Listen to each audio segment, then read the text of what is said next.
Hi, Izumi, welcome. Hi, how are you? Good. It's so nice to It's see you great to again. see you. Yeah, and where are you speaking from today? Where are you? I am in New York, and I have been locked down in New York for the past more than 12 months during the pandemic. Wow, okay. And so yeah, it's really great to speak to you because you've been a great artist in our festival who's come 3 times and brought brilliant work Yes. and workshops. And it was 2016 when you first came? Yes, that's correct.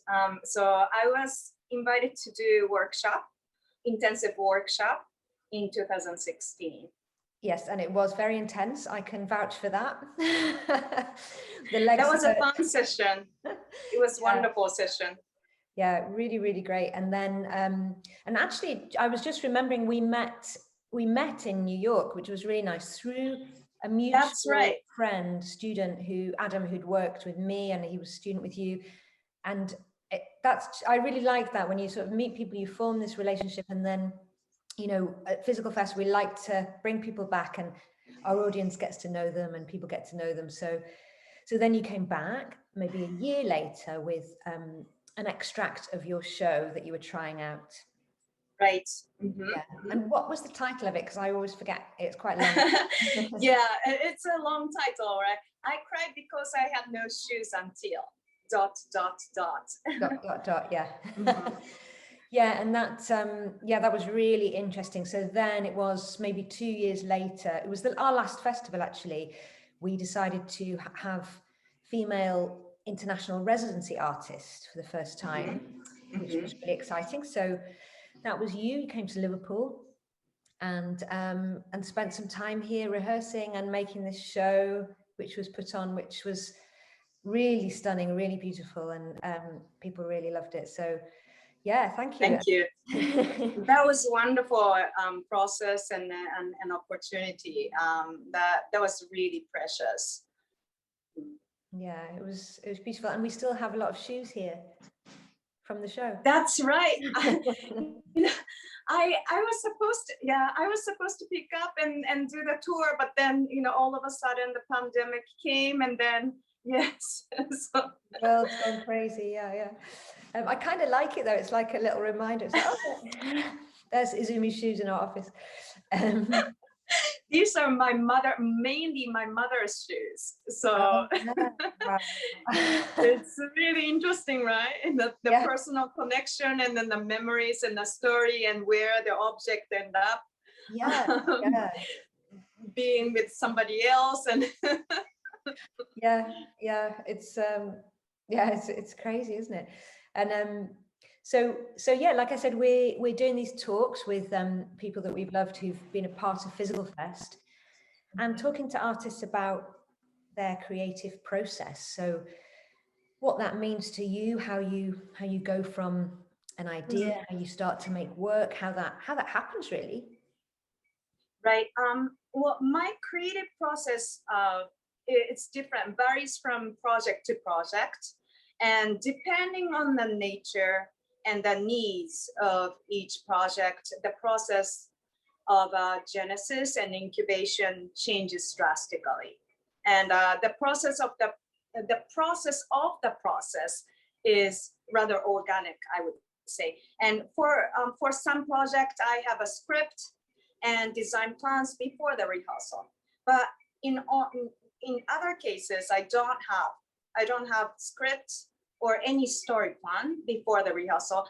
Then the physical experimentation with the performers in the rehearsal space shapes the content of the story.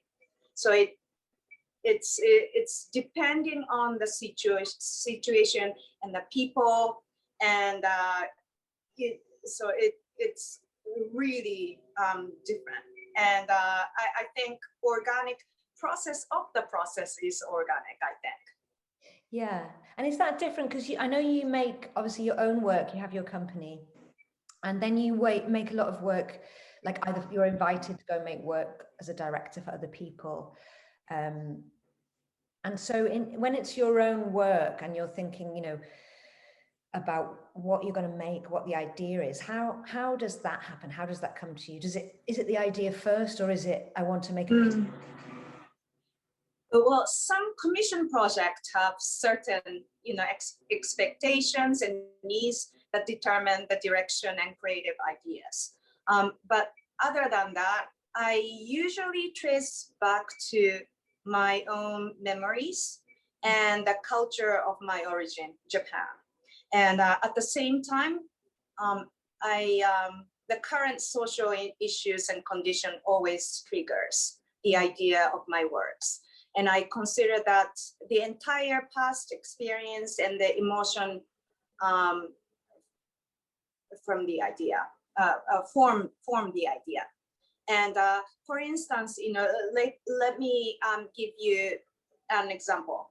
I cried because I had no shoes until that we created during the residency in Physical Fest in 2019. That is a really great example. It is co-devised and co-performed with Matthew Austin and music by Chris Jones.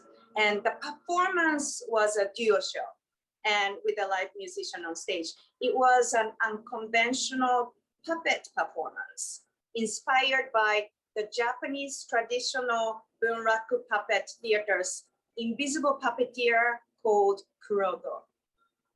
And in bunraku, Kurogo is dressed in black from head to toe, and they are considered invisible and or non-existent in the theatrical code. And I adapted this code and put this invisible figure as a main character in my piece. By doing this, I challenge the issue of identity and gender politics, and what is perceived as invisible is spotlighted, and invisibility became the core, the main theme. The gender politics in the invisible female character reflect different layers, and in theatrical level, Japanese theater, Japanese traditional theater prohibits female to perform on stage. Okay. Because of this tradition, misogynistic treatment is prevalent in non-traditional Japanese theater, context as well, and even abusive conduct is accepted still.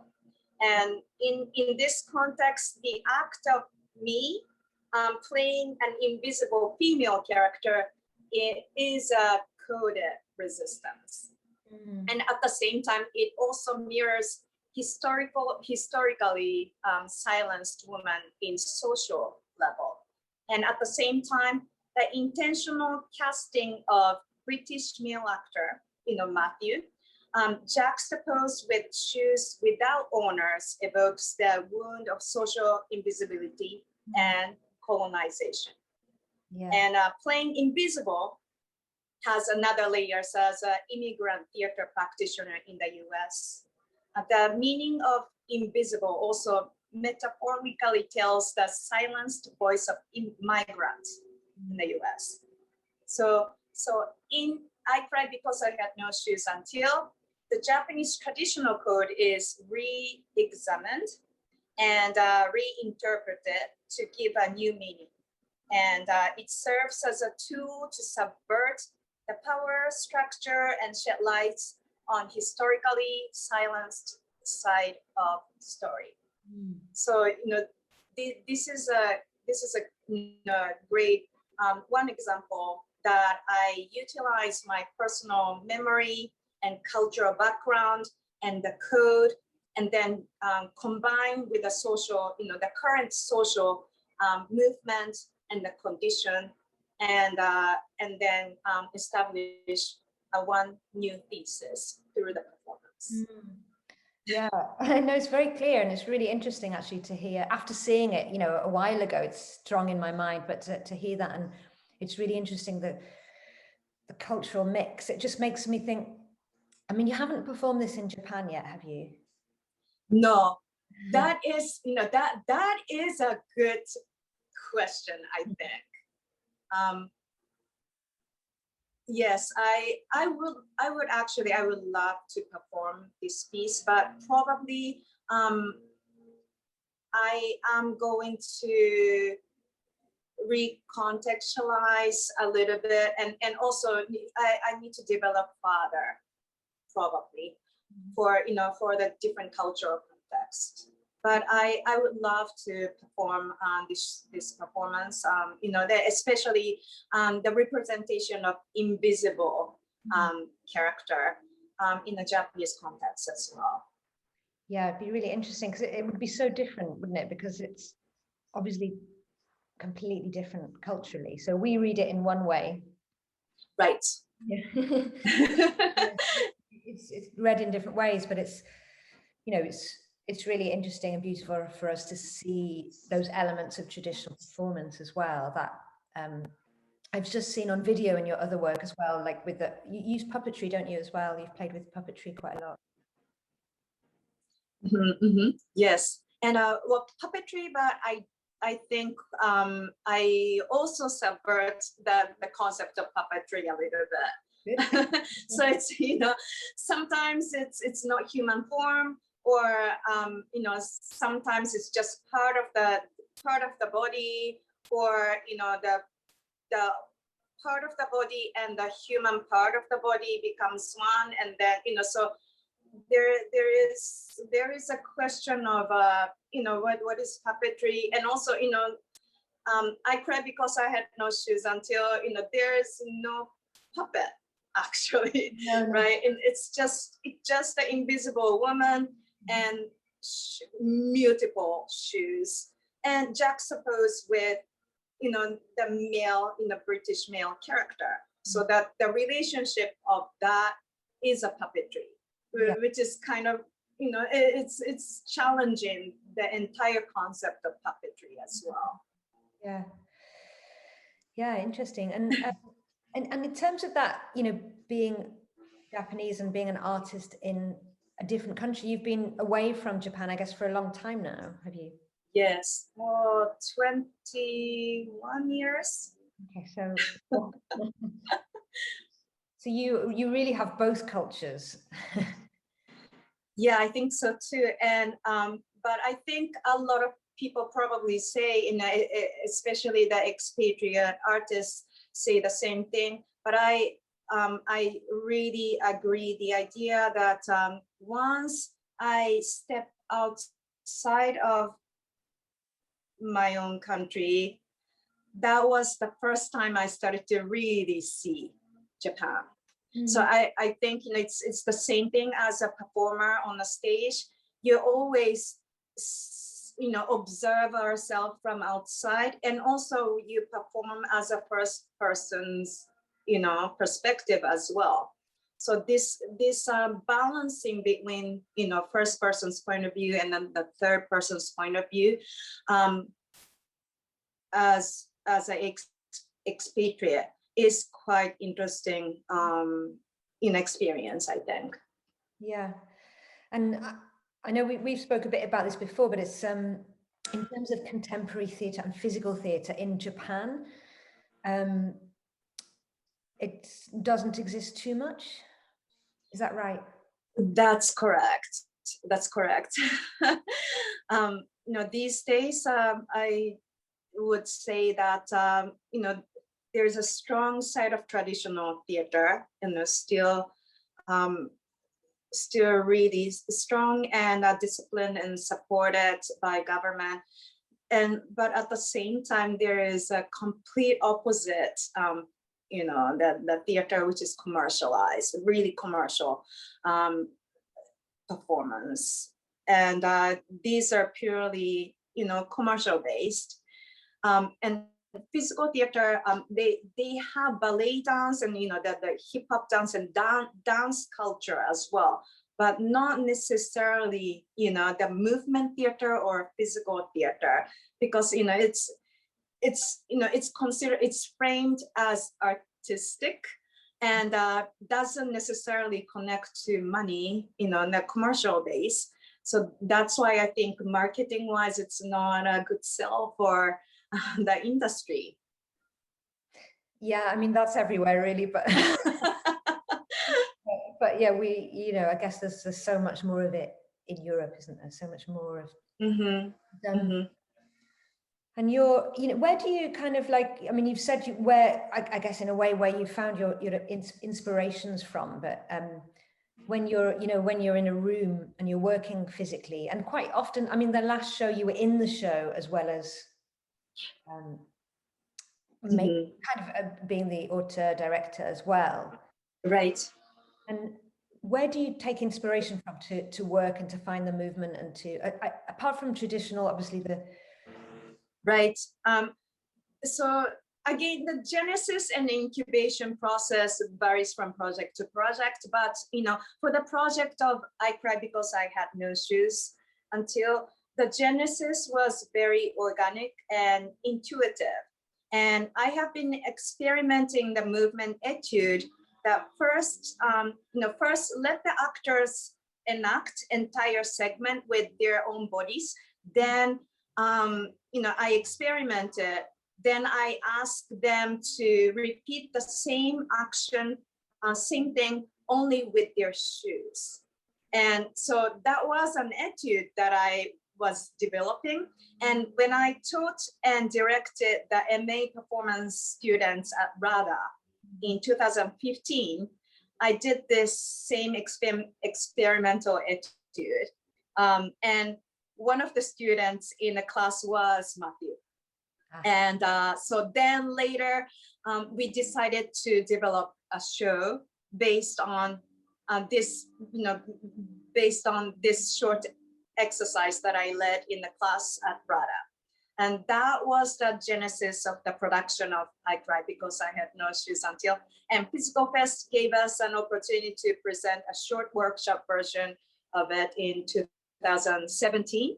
And then in 2019, Physical Fest gave us a residency opportunity to develop the piece into a full performance. So during the residency, Matthew and I continued the similar experimental etude approach and developed a more structured full-length performance based on this experimental etude.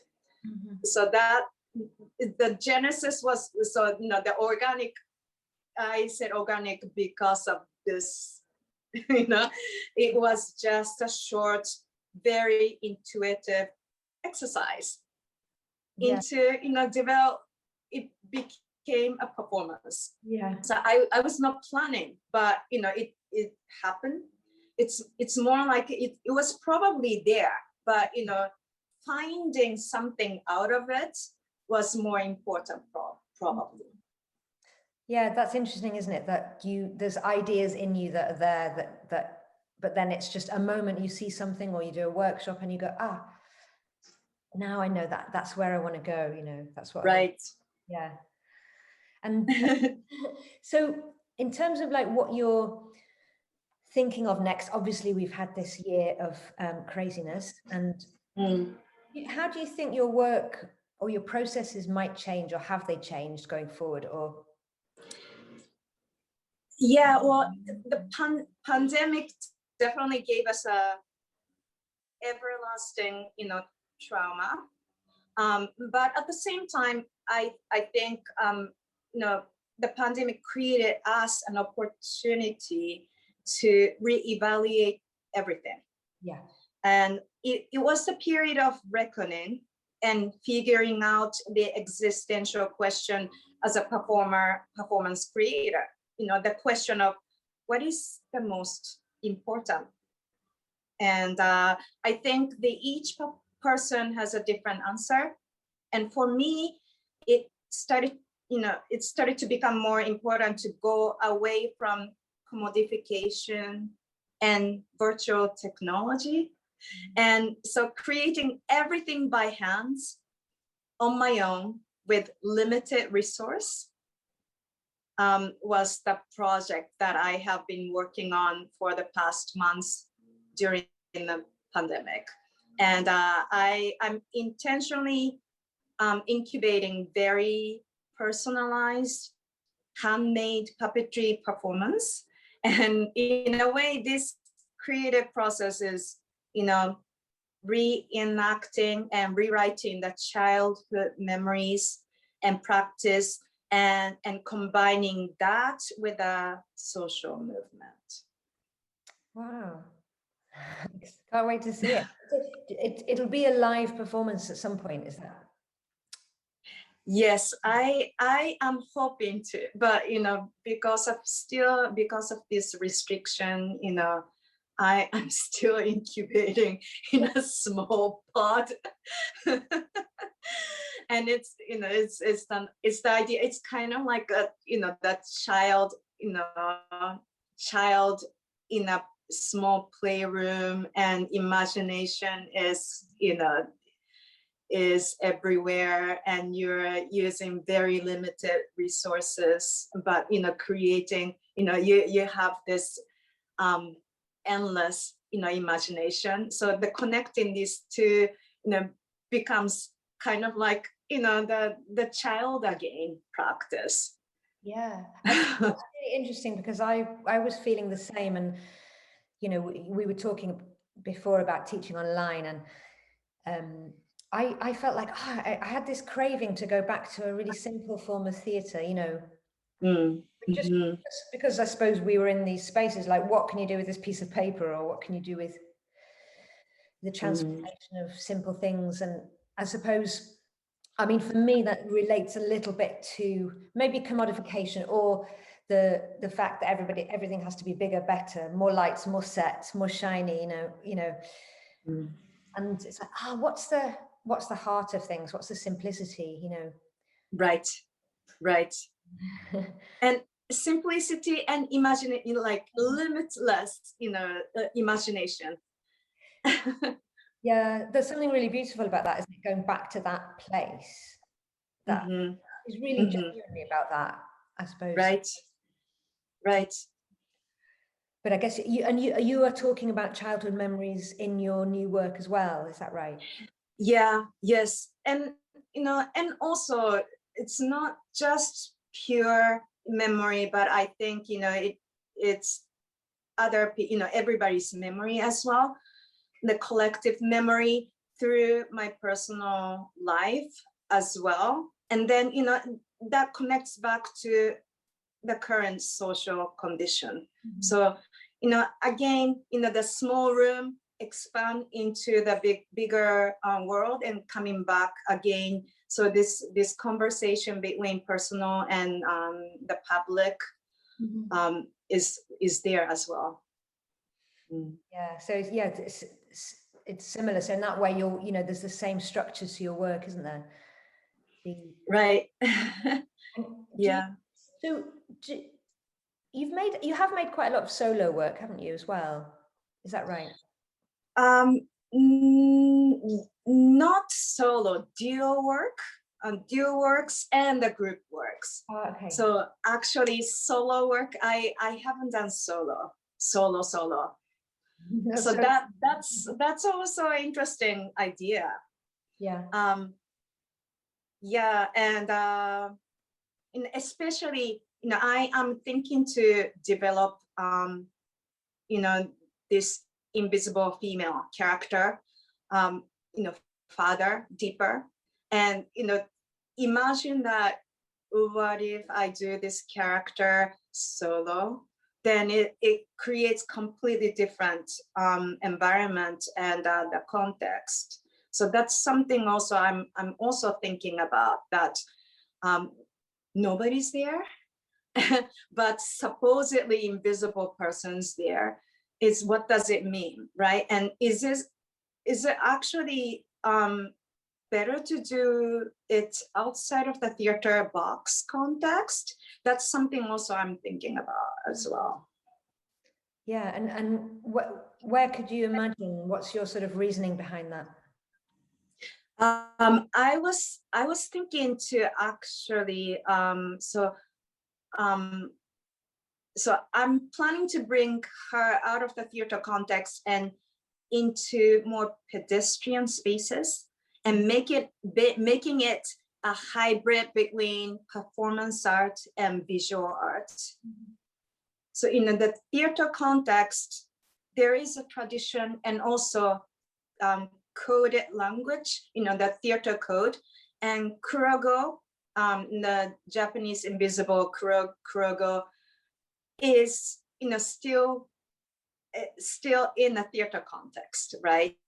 And so it's still, I'm still using the theater language, but what if I bring this theater language and code completely outside of the theater context and into non-theatrical code world?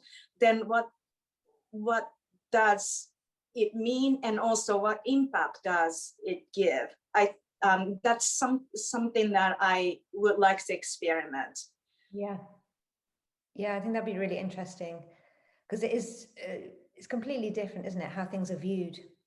And especially so that I think everything also start to become active as well, and maybe there may be a dangerous situation that I may have to encounter, and if you go on stage that way, on street that way, yeah, right, and on stage it's safe, right, it's a space for you, and there's a limited time to perform, but there is no limitation, no time restriction, and the audience are the people on the street, and they don't know anything about the code, and by seeing that, what does it mean, right? So yeah, that's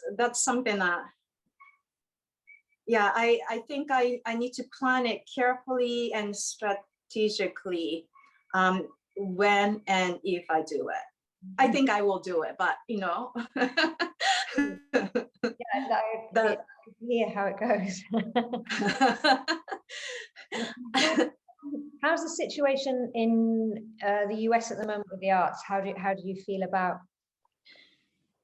They're going back, and so on the Broadway theater, they announced that they are going to reopen the long running show in September. But new shows, the regional performance and the smaller venue, they haven't announced the exact opening date. So I am not sure if they are ready to really reopen in the fall season. But I'm pretty sure that 2022 definitely things will come back, in relatively normal phase. But I would say that probably we'll see changes. Maybe we may not see structural changes so much, unfortunately, but I think I would definitely probably see the attempt of the attempt trying to change the structure or system a little bit, especially the casting, or the real meaning of diversity. That's something that they are really thinking about. But the entire structure, I think it's really time consuming and challenging to shift everything. So it may take for a while, but it's a good thing. I think changes are always good. Absolutely, yeah, I totally agree. Yeah, takes things up a bit. It's good. So I'm just going to end with some questions that I've asked everyone. Yes. No, I can't answer that right now. So who is or are your greatest inspirations? Yeah, that is a good question, but I would say that the greatest master puppeteer, Yoshida Tamao, the Bunraku puppeteer, who unfortunately he passed away. But I always remember what he said about the professional artist. His saying really stays with me forever. So what he said was toward the end of his life, around when he turned 80, he's the top puppeteer in bunraku in Japan, right? But what he said was, my life was too short to master bunraku puppetry. I need one more life to really, really master the art of bunraku. So this, I thought that this sums up everything. And that's the true sign of, you know, the real artist. And I thought that I really would like to learn, and, you know, and continue to learn and strive to grow and develop. Yeah. Yes. Yeah, it's beautiful that. Yeah, it's really nice. I love that. Because there is, I'm not really a big fan of this, like, you know, the gurus of, I'm a guru in this or that. It's like we're always learning, developing. We could go on and on, you know. Right. And, you know, sometimes the same old thing can be seen completely differently, right? You know, so that's, for instance, you know, changing perspective, changing your perspective slightly different, you know, create entirely different world. So that's another way of seeing it. The learning is not just learn new thing, but re-evaluating the thing that you already know is something very important. Yeah, absolutely. Okay, that was an easy one for you. Okay. Where are you most creative? Where or when, or both? Where and when? Sorry, where and when are you most creative? Very strange thing that I'm going to say. So on the airplane. Nice. Yeah. The mind, you know, the creative mind actually start to be active. I don't know, because of the altitude, because of the air, you know, the oxygen, you know, lack of oxygen, or, you know, the extreme physical condition or change of time. But, you know, somehow I felt that being in the air actually create, you know, really imaginative mind. And also in the water, when I swim, I swim daily, right? Every day in the water. I do really long swim every day, and so there is a moment that after probably 200 meter, your mind start to become, you know, the meditation mode. And that's the mode that I start to imagine differently as well. So high up or in the water. That's really nice. Yeah, it makes a lot of sense, that, and especially because everything's so busy, isn't it? Everything's so like, you know, that just having something where you're just doing the same thing actually. Motion. I find that the same motion. Like I do it with running, I guess, but I can't run for hours, which is unfortunate. But gradually, right? Yeah. Who or what keeps you going?